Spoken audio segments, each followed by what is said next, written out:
Oke, Assalamualaikum warahmatullahi wabarakatuh. Kami dari kelompok SDM, mata kuliah pemrograman web, dosen Mampu Wawan Gunawan. Kami akan menuliskan tugas besar dua mata kuliah pemrograman web yang berjudul aplikasi sistem kepegawaian. Sebelumnya izin memperkenalkan diri, nama saya Muhammad Fadil Ramadan. Saya Wahyudi. Nama saya Ditya Pandu Firmansyah. Nama saya Kasano Dio Ara Uksendu.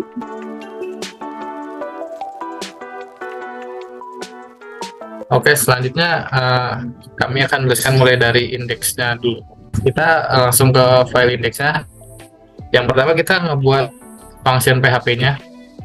Di sini jelas kita melakukan koneksi dulu ke file koneksi.php. Kemudian kita membuat function session start. Ini berguna untuk mengecek apakah username dari login PHP ini terhubung ke username dan password dari table user. Halaman dipindahkan ke login PHP. Ini akan pengecekannya yaitu NIP, nama, username, dan jabatan. Saja kita masuk ke struktur HTML-nya. Yang pertama kita membuat titelnya dulu yaitu CPEG. Di sini nih. Ini adalah CSS untuk font dan ini CSS untuk mempercantik tampilan website. Di body kita ngebuat div yang pertama yaitu wrapper untuk membungkus tampilan website. Di sini kita ngebuat sidebar. Sidebar itu yang ada di sini. Nah, di sidebar ini ada beberapa heading atau judul seperti sistem kepegawaian dan bla bla bla. Dia akan tampil di sini. Selanjutnya di bawah sidebar kita ngebuat navigasi item. Di navigasi item ini ada scan dashboard seperti di sini dan juga beberapa item yaitu pegawai, salary, dan absensi. Item di sini akan terhubung ke laman page data pegawai. Ini nanti akan berfungsi untuk web dinamis. Ya, kalau kita ngeklik si pegawai ini, maka laman akan dipindahkan ke sini. Nah, untuk lebih lanjut nanti akan dijelaskan di bawah.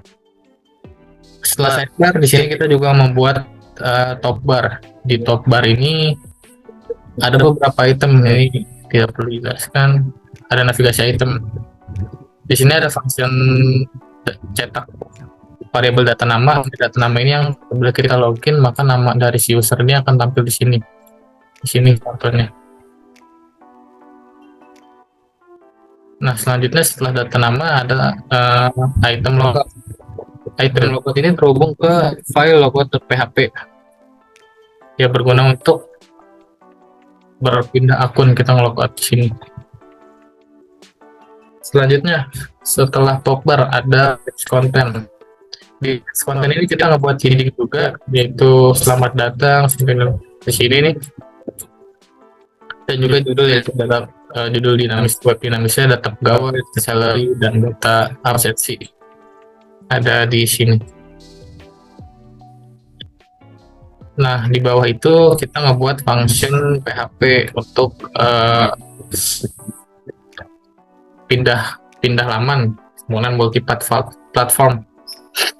Di sini kalau misalnya kita ngeklik misalnya data pegawai, maka laman akan dipindahkan menggunakan function switch. Hal ini dapat dari page yang tadi kita ketik. Nah, kalau kita ngetik data pegawai, maka laman akan diarahkan ke file action pegawai, lihat pegawai di sini. Maka dia akan pindah ke lihat pegawai. Begitu juga seterusnya, absensi dan salary. Nah, setelah itu setelah page kontennya ada footer di bawahnya. Footer ini kita buat untuk mau cantik aja di bawah sini. Selanjutnya akan disampaikan oleh teman kami, Yudi. Terima kasih. Oke, baik. Selanjutnya saya akan menjelaskan tentang data pegawai, data lihat pegawai. Data lihat pegawai untuk codingannya seperti begini. Yang pertama kita akan membuat divisi kelas yang bernama container fluid, yang mana kita membuat header 1 dengan judul table pegawai. Nanti akan jadi seperti ini. Lalu di bawahnya kita juga membungkus dengan kelas namanya card shadow. Di dalam card shadow juga terdapat kelas lagi yang bernama card header. Lalu kita juga membuat tambahan data pegawai, di mana ketika kita mengeklik akan masuk ke data tambah data pegawai. Dan di bawahnya kita membuat kelas lagi namanya card body. Di dalam card body ada kelas lagi namanya table responsive. Di dalam table responsive pun ada kelas lagi namanya table border. Dan juga ada CSS-nya di mana kita bikin ID-nya itu data table, width-nya itu 100, dan cell spacing-nya sama dengan 0. Agar jadi seperti ini. Lalu kita membuat table di mana terdiri dari NIP, nama, jabatan, alamat, dan opsi. NIP, nama, jabatan, alamat, dan opsi. Selanjutnya kita nantinya akan berguna untuk mencetak web. Kita akan pertama kita harus mesti connect menggunakan koneksi PHP. Jadi kita menggunakan koneksi dari PHP tersebut. Di sini kita membuat pengkondisian di mana variabel data akan dilakukan fetch array, pengambilan data yang kemudian nilainya akan disimpan dalam variabel D. Oke, lanjut selanjutnya. Setelah fungsi PHP selesai, kita lanjut untuk membuat table kembali. Jika di atas kita membuat table head, di sini kita akan membuat table body untuk isinya seperti berikut. Di mana ntar isinya ada NIP, nama, jabatan, alamat. Dan kita juga tidak lupa menyiapkan button sebagai opsi. Ada 2 button yang tersedia, yaitu edit dan hapus.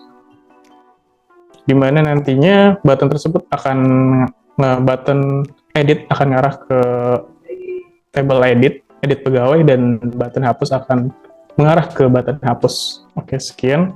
Selanjutnya akan dijelaskan oleh Saudara Deon. Terima kasih Wahyudi.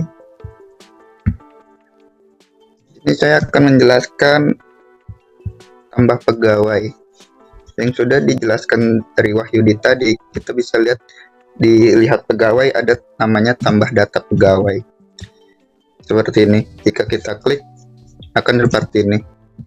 Nah, di dalam tambah pegawai source code-nya itu ada heading 1 menambahkan data pegawai, yaitu untuk menampilkan nama di sini. Dan yang lainnya ada NIP, nama, jabatan, alamat, dan tombol tambahkan. Setelah selesai untuk membuat source code, kita akan membuat source code untuk PHP-nya, untuk mengkoneksikan ke PHP-nya. Di sini sudah terlihat, pertama itu PHP, reset post, kesimpan. Di dalam PHP ini ada variabel NIP, nama, jabatan, dan alamat. Seterusnya kita akan masuk ke MS SQL query, yaitu ke koneksi, mengambil ke pegawai dan value-nya yaitu NIP, nama, jabatan, dan alamat. Setelah semua selesai, kita akan ada sebuah pesan nih. Jika hasil diubah akan seperti ini. Dan ini adalah untuk footer yang tulisan di bawah. Untuk di bawah sini kita kasih contoh, yaitu kita jika memasukkan NIP, namanya ya, jabatannya manager, kareng. Nah, data berhasil ditambahkan, akan masuk ke menu lihat pegawai dan akan seperti ini. Dan ngulangin, PHP-nya akan masuk juga seperti ini. NIP, nama, jabatan, dan alamat. Dan untuk hapus pegawai akan dilanjutkan ke Kasanodeo. Baik, terima kasih untuk Aditya. Nah, selanjutnya ini adalah edit pegawai yang berada di fase konten tadi. Apabila kita mengklik button ubah table opsi, kita tidak akan diarahkan ke laman edit ini. Nah, seperti biasa, seperti di sini hal pertama kita menulis heading judul from edit data pegawai. Nah, selanjutnya kita membuat fungsi PHP terlebih dahulu untuk connect ke database pegawai dan mengambil nilai yang ada. Nah, hal pertama tentu saja kita mengimport koneksi PHP, ini sangat penting. Koneksi PHP. Nah, selanjutnya adalah membuat variabel NIP di mana isinya adalah nilai dari NIP di tabel view pegawai yang kita buat. Nah, di sini juga kita menggunakan metode get untuk mengambil value-nya. Seperti ini. Dilanjutkan untuk membuat fungsi MySQL query untuk mengakses database, ditambahkan dengan query pengambilan data pegawai dengan kondisi where NIP diambil dari NIP yang kita klik. Nah, lalu MySQL query koneksi check from pegawai. Selanjutnya kita membuat fungsi pengambilan nilai dari variabel data dan disimpan di dalam variabel tampilan. Oke, dalam HTML kita membuat form terlebih dahulu dengan metode post dan type multipart from data. Seperti ini. Di sini kita membuat label untuk menampilkan NIP. Label for input passport class, di dalam itu ada kelas. Nah, di sini adalah hasil dari PHP-nya. Kita akan menampilkan nilai dari variabel tampil dengan NIP yang sudah di-array tadi. Kita menambahkan fungsi read only agar nilai tidak bisa diedit. Nah, selanjutnya di sini adalah label untuk menampilkan kolom inputan nama. Ya, nama label ya. Nah, akan tetapi di laman input kita menampilkan nilai dari variabel tampil nama untuk bisa diedit. Oke, selanjutnya sama seperti sebelumnya, di sini juga kita membuat label untuk kolom inputan jabatan. Nah, tapi di laman input ini kita menampilkan nilai dari variabel tampil jabatan untuk bisa diedit. Dan di sini juga terdapat label kolom inputan untuk alamat. Dan juga tampilan di kolom untuk edit. Seperti ini. Nah, yang terakhir, kita membuat tombol simpan dengan nama ubah yang nantinya berguna untuk fungsi PHP di bawah. Fungsi PHP-nya itu seperti fungsi iset yang berguna untuk memeriksa apakah variabel ubah yang berada pada bottom. Belum, di sini kita juga menggunakan metode variabel pengambilan post. Apabila fungsi iset sudah ke trigger, kita lanjutkan dengan membuat MySQL query untuk database dan menuliskan query update pegawai dengan set mulai dari nama, jabatan, alamat dengan kondisi di mana NIP adalah NIP.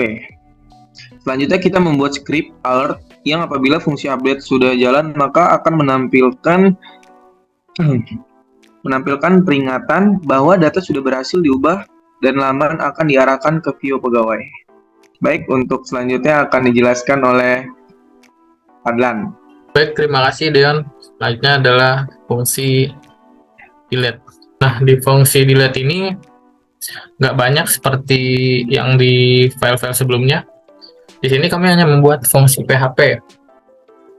Yang pertama tentu kita melakukan koneksi dulu ke file koneksi. Selanjutnya kita membuat variabel NIP. Di sini variabel NIP didapat dari NIP yang dari opsi yang di table view tadi menggunakan metode get. Nah, selanjutnya kita ngebuat variabel hapus. Di sini adalah kita ngebuat MySQL query yaitu dan koneksi selanjutnya dituliskan query delete from pegawai, di mana NIP adalah variabel NIP ini. Misalnya 2, dia akan maka pegawai 2 yang akan dihapus. Nah, setelah itu kita ngebuat looping suatu kondisi, yaitu if apabila si variabel hapus ini berjalan, maka akan tampil script alert data berhasil diubah dan halaman akan dipindahkan media location, halaman akan dipindahkan ke indeks PHP pack data pegawai di view pegawai tadi. Apabila tidak, maka akan tampil alert atau peringatan data tidak berhasil dihapus dan halaman akan dipindahkan kembali ke view pegawai. Contohnya kurang lebih seperti ini. Misalnya NIP dengan 879 Pandu Analis Jakarta. Apabila kita ketik hapus, maka data berhasil dihapus atas nama ini. Di sini juga di MySQL-nya si data Pandu ini akan dihapus, tidak ada. Baik, kurang lebih itu yang kami sampaikan. Atas perhatiannya kami ucapkan terima kasih.